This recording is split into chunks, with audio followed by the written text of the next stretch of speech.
In July, we flagged Denver with the strongest single trend on our board. An 11-2 one-score record, one of only 62 seasons in a decade with 11+ one-score wins, a precedent from which 65% of teams declined the following year by an average of roughly 3 wins. The reigning division champion, we said, was the most precedent-burdened team in football, and its 2026 case rested on Bo Nix's surgically repaired ankle and on new play caller Webb making the offense good enough to stop needing the coin. This week, Sean Payton endorsed the thesis from the podium. Asked about Nix taking the cliched next step, Payton redirected to the math, per Mile High Report's transcription. The best way to get better in those one-score games is find your way not in as many, and I mean that. I don't want to chase that whatever of 13 again. You'd like to not be in as many. Read that twice. The head coach of the 14-win champion is telling reporters that last season's margin profile is a thing to escape, not repeat, which is almost verbatim the July episode's argument. When our regression table and the future Hall of Fame coach agree on the diagnosis, the only remaining question is the treatment, and camp is 2 weeks into showing it. The ankle answered first. Nix, 2 surgeries removed from the fracture that ended his season in the divisional round, practiced fully from the very first session, the first complete practice he'd taken since the injury, looking full speed and finishing the day with a string of red zone completions, per ESPN's camp file. Payton: I'm pleased with the shape he's in. Nix: on whether the ankle changes his game? Absolutely not. I'm going to roll, and I'm going to be as athletic as I can be. I also know what it's like to not have that asset and have to stay in the pocket.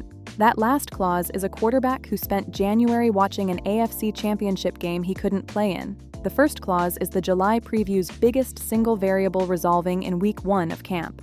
The treatment plan, Webb's offense, has shown its intended shape. Mile High Report's Day 1 coverage led with an offense that came out firing, multiple deep completions, and the explicit question of whether field stretching is the new identity. NFL.com's roundup drew the same conclusion, noting Nix comfortable and at home with the new play caller. Jalen Waddle was smooth and unguardable early, Marvin Mims and Evan Engram stood out, and J.K. Dobbins spent a press availability promising to lead the league in rushing. An offense that finished last season leaning on its defense and the one-score coin is visibly trying to become one that scores its way out of close games, the only treatment the precedent respects. The honest ledger, because a 14-win camp still has one.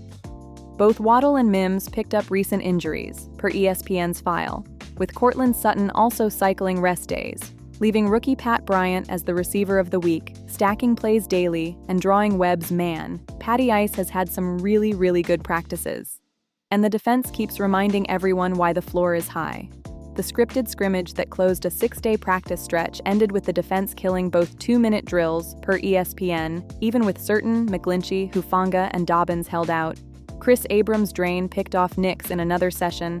Karina Reed housed a would-be fumble return on day 1. The champion's defense being ahead of the champion's offense in August is normal. It's also a reminder that if the offense doesn't evolve, the one-score life resumes by default. Does the July framing hold? Confirmed. Unusually literally. The precedent can't be practiced away, the ankle question is answered as well as August can answer it, and the strategic response to the trend is now both visible in the install and stated on the record by the man in charge. 10 to 12 wins, a step back that still wins a lot of games, remains the projection, with the note that the organization is, by its own account, coaching against the same precedent we published. What would change it? Waddle's and Mims' timelines. The field stretching identity needs its field stretchers, and the Week 1 Monday night date in Kansas City now looming as the season's first real test of whether the margin profile actually changed. We'll check Sunday. Data via NFL Verse.